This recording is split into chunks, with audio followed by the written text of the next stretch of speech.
أشهد أن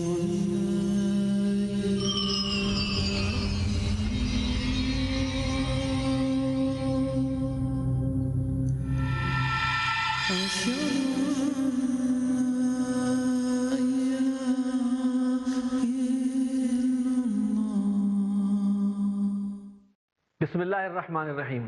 السلام علیکم ورحمۃ اللہ وبرکاتہ۔ محترم ناظرین، میں ہوں آپ کا ہوسٹ آصف حمید اور میرے ساتھ موجود ہیں اسٹوڈیو میں مولانا ارشاد الحق اثری صاحب۔ السلام علیکم سر۔ وعلیکم السلام ورحمۃ اللہ وبرکاتہ۔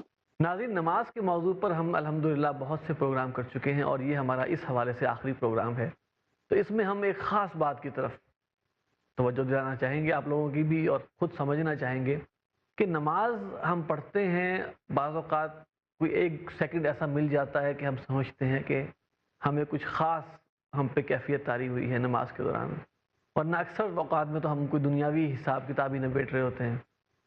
ذرا خشوع و خضوع جس کو کہا جائے اس کے حوالے سے ہم مولانا سے بات کریں کہ یہ کیسے حاصل کیا جا سکتا ہے اور یہ کیا چیز ہے حضرت خشوع و خضوع۔ نماز کے مسائل تو بہت سے ہیں، لیکن ان میں یہ آپ کا سوال فی الواقعہ ایک بنیادی سوال ہے، کیونکہ نماز میں اصل چیز تو اللہ رب العزت کے ہاں حاضری ہے، اللہ رب العزت کے ہاں بندگی کا، فروتنی کا، انکساری کا اظہار ہے، عاجزی کا اظہار ہے، اور جب ان کیفیات سے ہم نماز ادا کریں گے تو یقیناً دل بھی جمے گا، خشوع بھی پیدا ہوگا اور اطمینان بھی حاصل ہوگا۔ لیکن جب یہ کیفیات نہیں ہوں گی تو پھر یہ لذت اور یہ حس اور یہ مٹھاس نماز میں میسر نہیں آئے گی۔ یہ ایک بنیادی مسئلہ ہے۔ دیکھیے اللہ سبحانہ و تعالیٰ نے سورۃ ملک میں ابتداءً فرمایا تبارک الذی بیدہ الملک وہو علی کل شیء قدیر الذی خلق الموت والحیاۃ لیبلوکم ایکم احسن عملا۔ اللہ اکبر۔ تمہیں پیدا کیا ہے، زمین و آسمان کو بنایا ہے، تمہیں پیدا کیا ہے، کس لیے بنایا؟ تاکہ دیکھے تمہیں اچھا عمل کون ہے۔ اچھا عمل کون ہے، یہ ہے اصل چیز، لیبلوکم ایکم احسن عملا۔ نبی علیہ السلام سے بھی جب پوچھا گیا کہ مل احسان، مل احسان، تو آپ نے فرمایا ان تعبد اللہ کأنک تراہ وإن لم تکن تراہ فإنہ یراک، کہ یہ ہو کہ میں اللہ کو دیکھ رہا ہوں۔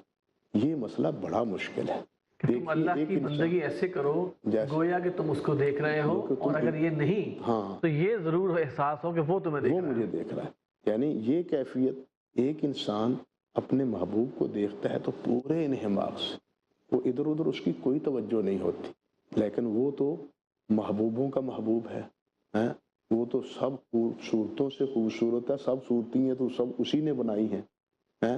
جب اس کو اس تصور سے کہ کانہ کا طرح ہو تو پھر اس کی نگاہ نہ آگے جاتی ہے، نہ ادھر اٹھتی ہے، نہ ادھر اٹھتی ہے، پھر وہ اسی کی طرف سمٹ کے رہ جاتی ہے، جس طرح نبی علیہ السلام کی عادت مبارک کی نماز میں۔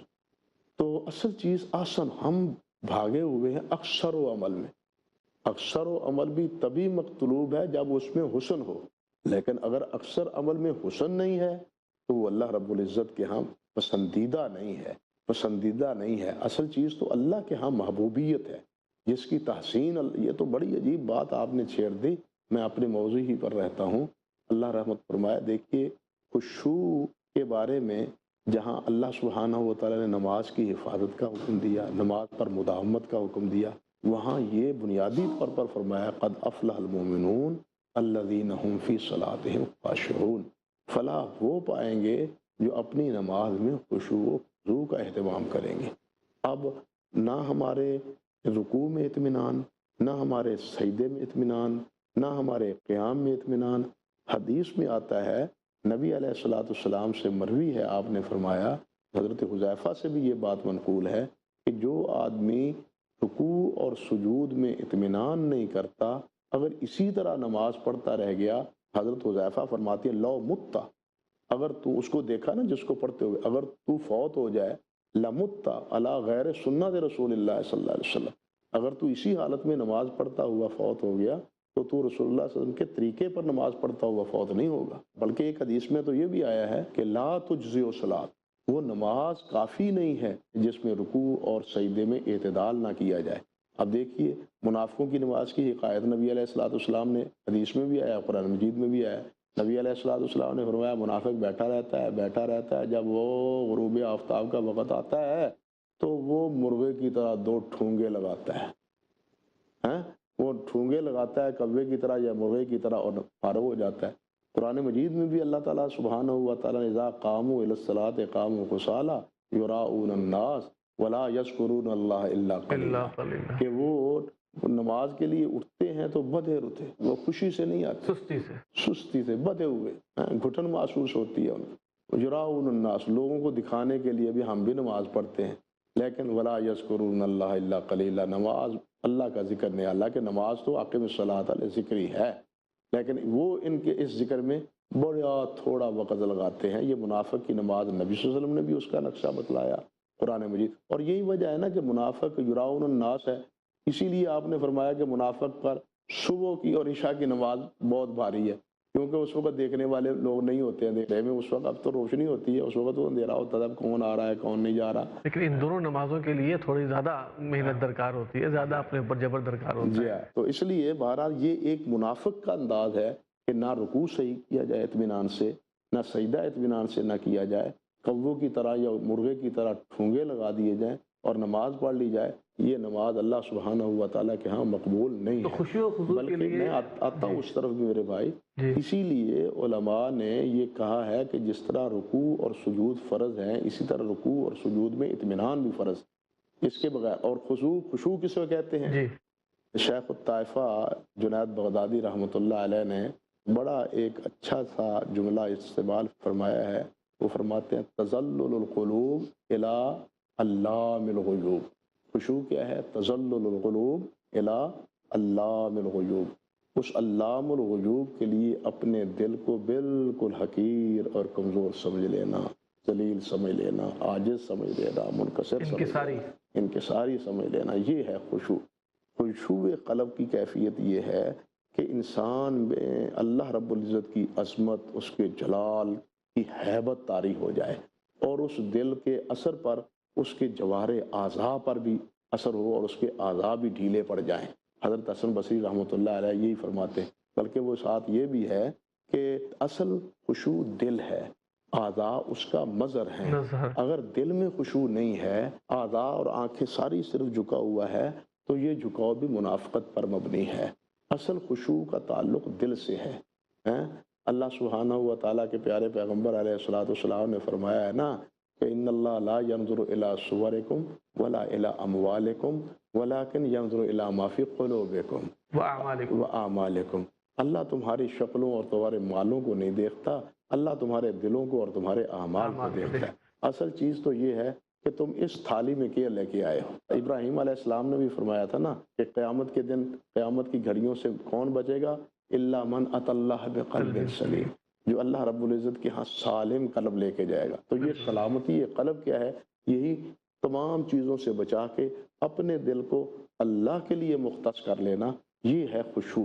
اس میں سکارا میں حضرت ایک مدہوشی کیفیت ہے، ایک لا علمی کیفیت بھی ہے، یعنی کہ تمہیں جب پتہ ہی نہ ہو تم کیا پڑھ رہے ہو، کیونکہ اب ہمیں اگر نماز میں جو پڑھا جا رہا ہے اس کا ترجمہ بھی نہیں آ رہا، تو کیا لا تقربوا الصلاۃ کا اطلاق اس پہ بھی ہوگا؟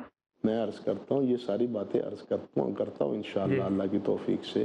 پہلے تو یہ دیکھیے کہ جس چیز کو ہم پڑھ رہے ہیں اس کے دو تقاضے ہیں۔ ایک تقاضا یہ ہے جس کو ترجمہ نہیں آ رہا، سارے مسلمانوں کو ترجمہ تو نہیں آتا، لیکن کم سے کم نماز کا ترجمہ ضرور سیکھنا چاہیے۔ اگر نماز میں دل جمی چاہتے ہیں، قرآن سارے کا ترجمہ نہ ہوئے تو نماز جہاں سیکھتے ہیں وہاں نماز کا ترجمہ بھی سیکھ، یا اسی طرح چھوٹی چھوٹی جو صورتیں عموماً ہم پڑھتے ہیں اس کا ترجمہ بھی سیکھیں۔ چلیے ابھی ترجمہ نہیں آتا تو کم سے کم الفاظ تو آنے چاہیے۔ دیکھیے قرات کے 3 درجے ہیں، علماء نے یہ مطلب سب سے ادنا درجہ یہ ہے کہ کلمات اس کو پتہ ہو کہ میں لفظ کیا پڑھ رہا ہوں، الحمدللہ رب العالمین، یہ الفاظ کا پتہ ہو۔ اور دوسرا درجہ یہ ہے کہ اس کے کانوں تک اس کی سرسراہٹ پہنچ رہی ہو، دوسرا نہ سن رہا ہو، اس الفاظ کے کانوں کی سرسراہٹ الفاظ کی کانوں کو، یہ ہے دوسرا درجہ، یہ ہے قرات کا دوسرا اور بہتر درجہ۔ تیسرا درجہ ہے وہ جہر میں آ جاتا ہے، کہ جب پاس کھڑا سنتا ہو تو وہ سری پھر نہیں رہے گا، وہ جہری بن جائے گا۔ اب جب الفاظ کی سرسراہٹ کانوں تک بھی ہوگی، کان باہر سے بھی کیا ہے بند ہوں گے، اس کے کان کس کی طرف ہوں گے؟ اپنے الفاظ کی طرف ہوں گے، تو گویا نماز میں انہماک اور دل جمی اور خشیت اور اطمینان کی ایک کیفیت پیدا ہو جائے گی، اس کا ایک وسیلہ اور سبب بن جائے گا۔ لیکن جب ہم کانوں کو بھی کھلا چھوڑ دیں، دل کو بھی کھلا چھوڑ دیں، تو نظر تو پہلے ہی کھلی ہوئی ہے، کانوں کو بھی کھلا چھوڑ دیں، دل کو بھی کھلا چھوڑ دیں، اور پھر ڈھونڈتے پھریں نماز میں اطمینان اور تلاش کرتے پھریں نماز میں خشوع، این خیال است و محال است و جنو۔ جو میں سر بسجدہ ہوا کبھی تو زمین سے آنے لگی صدا، تیرا دل تو ہے صنم آشنا، تجھے کیا ملے گا نماز میں۔ بریک لیتے ہیں اور بریک کے بعد پھر خشوع و خضوع کے ساتھ دوبارہ ہم لگیں گے۔ ناظرین بریک کا وقت ہوا ہے، بریک لیتے ہیں، ملتے ہیں بریک کے بعد۔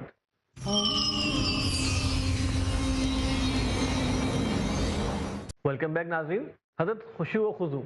ہاں، تو میں یہ عرض کر رہا تھا کہ یہ اطمینان فی الصلاۃ، نماز میں اطمینان، نماز میں خشوع، یہ اصل مطلوب ہے، یہی ہے آسن عمل، یہی صورت یعنی اطمینان یہ کی مطلوب ہے، یہ مطلوب ہے، یہ مل جائے تو پھر ہی اللہ جلال کے ہاں اس نماز کا تذکرہ ہوتا ہے کہ یہ ہے میرا بندہ نماز پڑھنے والا۔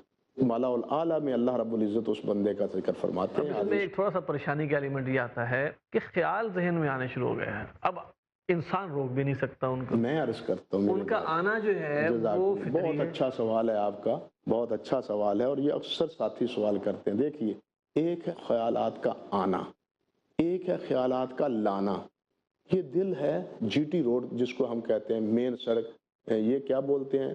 مین روڈ، مین روڈ، جس پہ ہر قسم کی ٹریفک چلے گی، چھوٹی بھی بڑی بھی، اپنی اپنی ٹریفک، سب جا رہے ہیں، جی ٹی روڈ پر سب ٹریفک چل رہی ہے۔ اب ہمیں بھی اسی راستے پہ چلنا ہے۔ ہم اگر اپنی لائن پہ رہیں گے اور اپنی گاڑی کو سیدھا رکھنے کی کوشش کریں گے تو پھر تو وہ رہے گی سیدھی، اور اب منزل مقصود تب پہنچیں گے۔ لیکن اگر ہم نے کبھی دائیں کبھی بائیں، کبھی اس کو دھکا، تو پھر یا تو ٹکرائیں گے یا وقت پر پہنچیں گے نہیں۔ بڑی اہم بات، سیدھی سی بات ہے۔ اسی طرح نماز میں اس پہ تو جس طرح جی ٹی روڈ پہ گاڑیاں تو آئیں گی، اس سے آپ نہیں روک سکتے ان کو، وہ تو اجازت ہے۔ یہ دل ہے اسی طرح کا، اس دل میں خیالات تو آئیں گے، شیطان تو اور لانے کی کوشش کرتا ہے، یہ تو آئیں گے، لیکن لانے نہیں چاہیے، وہ ڈھونڈ ڈھونڈ کے لانے نہیں چاہیے۔ ایک تو لانے نہیں چاہیے، اور آ جائیں تو چھوڑ دیں، جھٹک دیں، میں نماز پڑھ رہا ہوں، میں نہیں سوچنا، اس کی پریکٹس کریں گے تو یہ بھی ہو جائے گا انشاءاللہ اللہ کے فضل و کرم سے۔ یعنی اگر آ جائیں تو اس کو اپنے راستے پہ رہیں، اس طرف متوجہ نہ ہوں اور لانے کی کوشش نہ کریں۔ جب لائیں گے تو پھر وہ نکلیں گے نہیں، پھر اسی حساب کتاب میں ہم پھنسے رہیں گے، جس کو خود لائیں گے پھر اسی حساب کتاب میں پھنسے رہیں گے۔ اللہ تعالیٰ میں لاتے اس لیے حضرت کہ وہ حساب کتاب نماز میں ریزالو ہو جائے، بس یہی شیطان کے اثرات ہیں نا۔ اللہ تعالیٰ مہربانی پر حدیث میں آتا ہے، نبی علیہ الصلوۃ والسلام نے ارشاد فرمایا، اس امت میں سب سے پہلے جو چیز ضائع ہوگی وہ خشوع ہوگی۔ اس امت میں جو سب سے پہلے ضائع ہوگا عمل وہ خشوع، نماز کا خشوع ہو چکا ہے، اور وہ ہو چکا ہے۔ آپ دیکھتے ہیں کہ بلکہ حضرت حذیفہ اور صحابہ فرماتے ہیں، حضرت عبادہ بن صامت سے بھی ہے کہ آپ کسی بڑی مسجد میں جائیں، ہزاروں نمازی ہوں گے، بہت کم ہوں گے، یہ صحابہ کا دور ہے، بہت کم ہوں گے جو خاشعین ہوں گے۔ اللہ اکبر، یہ صحابہ کا آخری دور ہے۔ تو کہنے کا مقصد یہ تھا کہ خشوع اور خضوع میں جو چیز منہمک کرنے کی باعث ہے، وہ میں جو پہلے عرض کر رہا تھا کہ الفاظ پر توجہ ہے، اور دوسرا یہ ہے کہ الفاظ کے معانی پر توجہ ہے۔ اگر الفاظ کے معنی آ جائیں گے تو پھر مناجات کا بھی لطف آ جائے گا، جس کو نبی علیہ السلام نے فرمایا المصلی یناجی ربہ۔ اگر اس کو سمجھ نہیں کہ میں کیا کہہ رہا ہوں، میں کہہ کیا رہا ہوں، تو نماز کی طرف توجہ کیا ہوگی؟ بعض علماء نے تو کہا ہے نا کہ مستحب ہے خشوع، نہیں، بعض علماء نے کہا خشوع واجب ہے۔ واجب ہے؟ ہاں، بعض نے کہا خشوع واجب ہے۔ علامہ شوکانی نے بھی اسی کو ترجیح دی ہے، بلکہ بہت سے علماء نے اسی کو ترجیح دی ہے۔ اللہ، کیونکہ نبی علیہ الصلوۃ والسلام اور اللہ رب العزت نے بھی فرمایا ہے کہ یہ خشوع مجھ کو قبول، تو یہی خشوع ہے اللہ کے ہاں۔ بہرحال اس میں علماء کا اختلاف ہے. لیکن اگر خدا نخواستہ نہیں ہو پاتا تو نماز فریضہ ادا ہو جائے گا, فریضہ جائے ادا گا. ہو جائے گا. اور وہ بہت بہتر اس سے کہ بندہ کہے کہ یہ خشوع جو کہ حاصل نہیں ہو رہا لہذا نماز نہیں پڑھ رہا. ہاں اس سے وہ بھی محرومی ہے, وہ تو غلط ہے, وہ تو بالکل غلط. لہذا نماز یہ تو پڑھیں بالکل اسی طرح ہے نا. اور اللہ تعالیٰ سے دعا کریں یا اللہ خشوع اور خضوع کی کیفیت عطا فرما. اب آپ دیکھیں کہ اس امت میں نبی علیہ الصلوۃ والسلام تو سید الخاشعین تھے. اللہ اکبر, آپ سے بڑا خشوع کس کا ہو سکتا ہے. اور اسی طرح صحابہ کرام نبی علیہ السلام کے خشوع کا نتیجہ تھا کہ پاؤں گرم ہو جاتے تھے اور ہنڈیا جس طرح ابلتی ہے سینہ مبارک سے اس طرح کی آوازیں آتی تھی. حضرت ابوبکر صدیق کا قرآن مجید پڑھتے تھے تو کفار کے بچے وہ بھی متاثر ہوتے تھے. حضرت عمر فاروق رضی اللہ تعالیٰ عنہ خشوع ہی کی وجہ سے نماز میں روتے تھے, حتیٰ کہ حضرت صبح کی نماز میں ایک دفعہ جس وقت سورت یوسف پڑھی ہے حدیث میں آتا ہے جب اس آیت پر پہنچے انما اشکو بسی وحزنی الی اللہ تو چیخیں نکل گئیں. ہاں جی, تو پچھلی آواز سے ان کے بلبلانے کی آواز پچھلی صفوں میں سنائی گئی. انما اشکو بسی وحزنی الی اللہ, کہ میں اپنا غم اور اپنا جو ہے نا ہم وہ اللہ کے سامنے پیش, میں اپنا غم اور اپنا ہم اللہ کے سامنے. یہ دیکھیں یہ معنی کی بات ہے, اپنا غم اور اپنا دکھ جو ہے وہ اللہ کے سامنے ذکر کرتا ہوں, یہ معنی کی بات ہے نا, تبھی یہ خشیت پیدا ہوتی ہے. نہیں ہم نے دیکھا بھی حضرت کہ دکھا رہے ہوتے ہیں تراویح میں تو امام جو ہیں جو سمجھتے ہیں ان کی آواز میں تغیر آ جاتا ہے, بالکل آ جاتا ہے جہاں الفاظ اس کو پتہ ہوتا ہے. اور وہ معنی کا مزہ ہی وہ ہے, اور جب کلام اللہ سے ڈائریکٹ جب سمجھ رہے ہوں تو اس کلام کی تو بہت تاثیر. اسی طرح بہت سے صحابہ کرام رضوان اللہ علیہ مجمعین تھے. ایک غزوے کے موقع پر صحابہ کرام نماز پڑھتے رہے, تیر پہ تیر دشمن چلاتے رہے, وہ بھی تو واقعہ حدیث میں موجود ہے. اسی طرح امام منصور بن معتمر ہیں رحمۃ اللہ علیہ, بہت بڑے اتباع التابعین میں شمار ہوتے ہیں.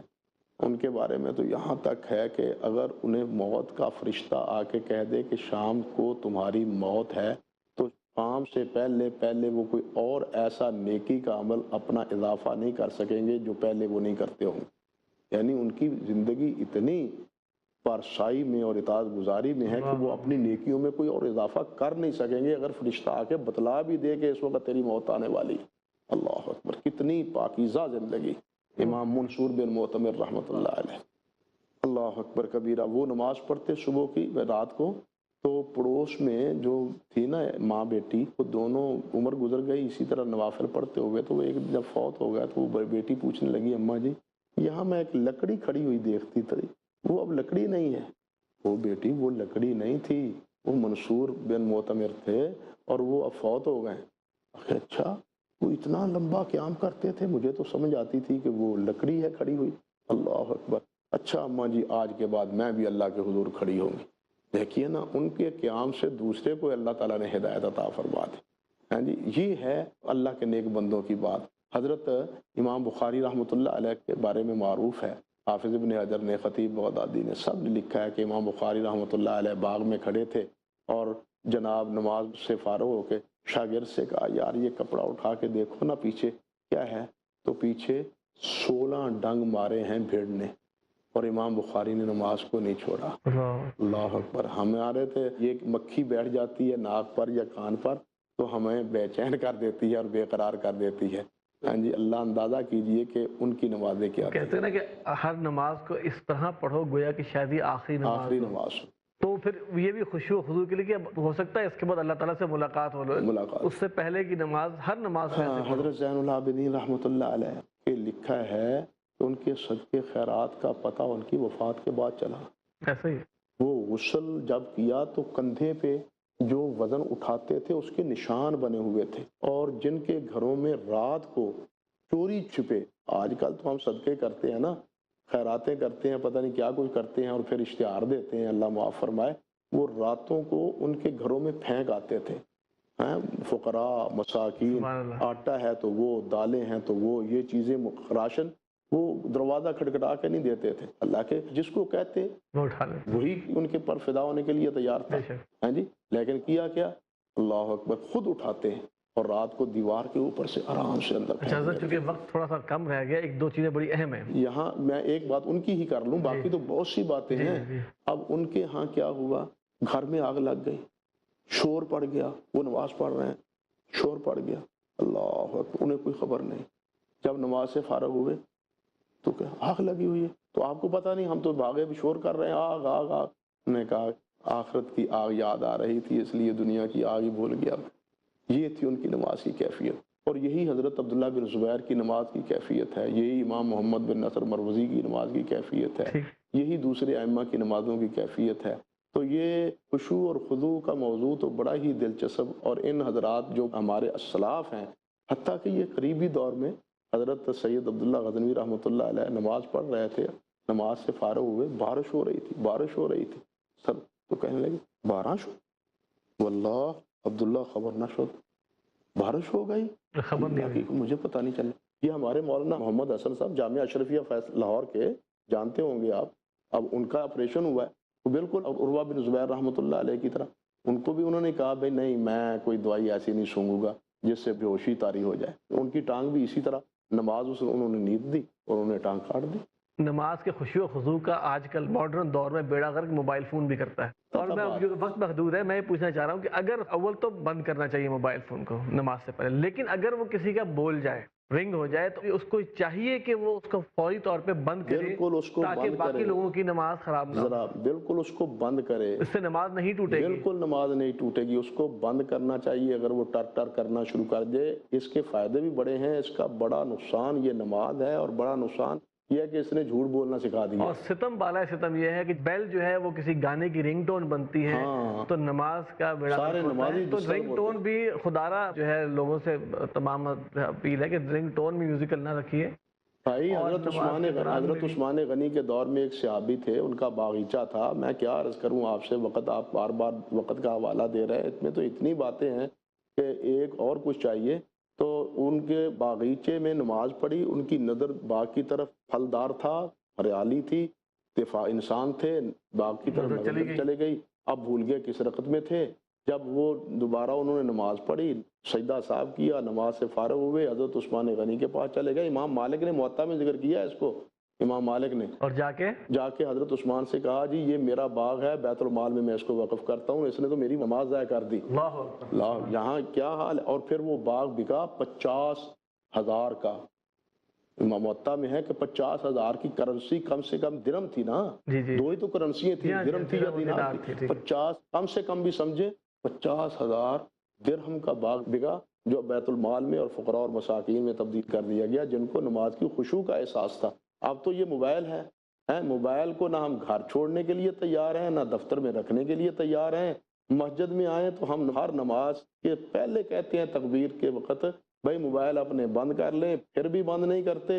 اور المیہ یہ ہے, المیہ میرے بھائی یہ ہے کہ نماز پڑھنے کے بعد سب سے پہلے موبائل کھول کے دیکھتے ہیں, تسبیحات پڑھنے کی بجائے کہ کس کا میسج آیا ہے. بتلائیے ہماری نمازوں کا خشوع کہاں گیا.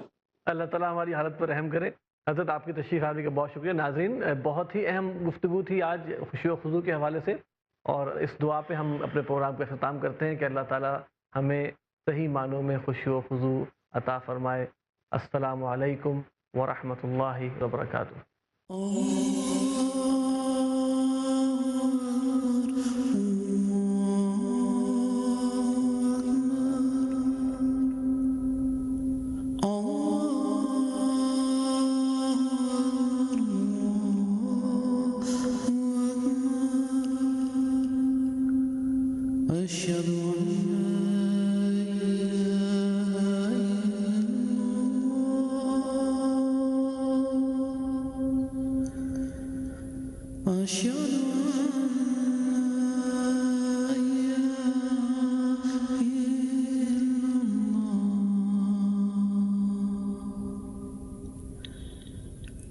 أشهد أن